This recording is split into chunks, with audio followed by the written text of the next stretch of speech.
3, 2, 1.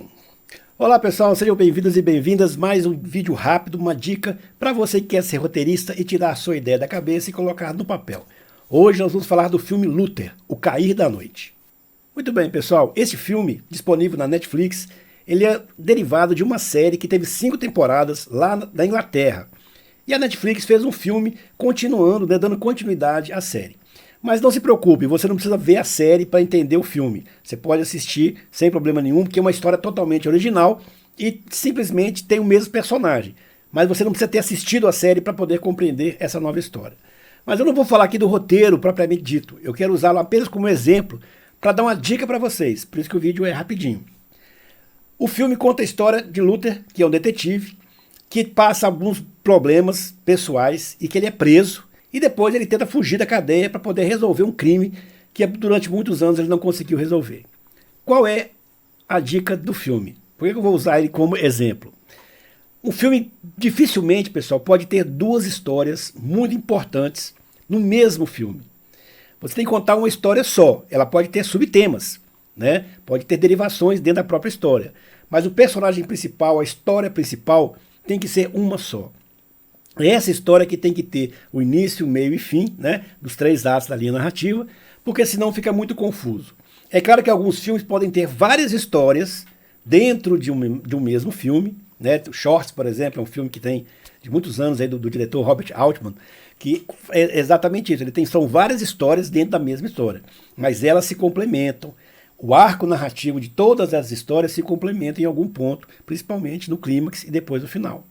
Luther não. Luther, a história é do detetive, é a história pessoal dele. E ele enfrenta ali nesse filme um vilão, mas o vilão não é o protagonista, o antagonista dele propriamente dito. Ele serve ali apenas como motivador da história do personagem. O que nós estamos centrados e acompanhando ali é a história pessoal que se desenvolve do Luther, que é o personagem principal.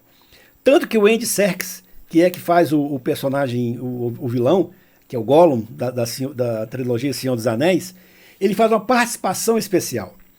Logo no início do filme a gente sabe que ele é o vilão, a gente sabe como é que ele pega suas vítimas e o que ele faz com elas. Então não há ali nenhum mistério na tentativa de encontrar esse vilão. A gente já sabe quem é logo de cara. Por quê? Porque a história está centrada no Luther. Ele é a história, ele tem um arco narrativo. Os pontos de virada são na vida dele e não propriamente no desenrolar da relação do protagonista com o antagonista. Então você que quer escrever um roteiro, cuidado para você não colocar histórias ou muitas histórias dentro de um mesmo filme, porque isso vai trazer muita confusão, principalmente quando você for trabalhar os pontos de virada. De qual ponto de virada da história que você está colocando? Qual é a história que tem esse ponto de virada? Qual é a história que vai ter o clímax? Então assim, é muito difícil você trabalhar dentro de um filme duas histórias que competem, né? Isso é muito difícil, eu nem me lembro de um filme que possa usar como exemplo. Se você está assistindo aí, tiver esse conhecimento, põe nos comentários para a gente ficar sabendo e comentar junto, porque eu não sei, nunca não me vem à cabeça. Você pode ter várias histórias, mas o arco principal é do Luther. Tá? Então confira o filme lá na Netflix, se você não viu ainda. Veja se você percebe isso. Tanto que nos créditos iniciais, você vai ver que o nome do Andy Serkis, que é faz o vilão, ele vem no final. Ele vem como todos os atores e personagens são mostrados nos créditos iniciais, e só no final vem aquele Andy Serkis, né? Porque ele não é o vilão propriamente dito. Ele faz a participação. A participação dele é motivar a história do Luther. Tá?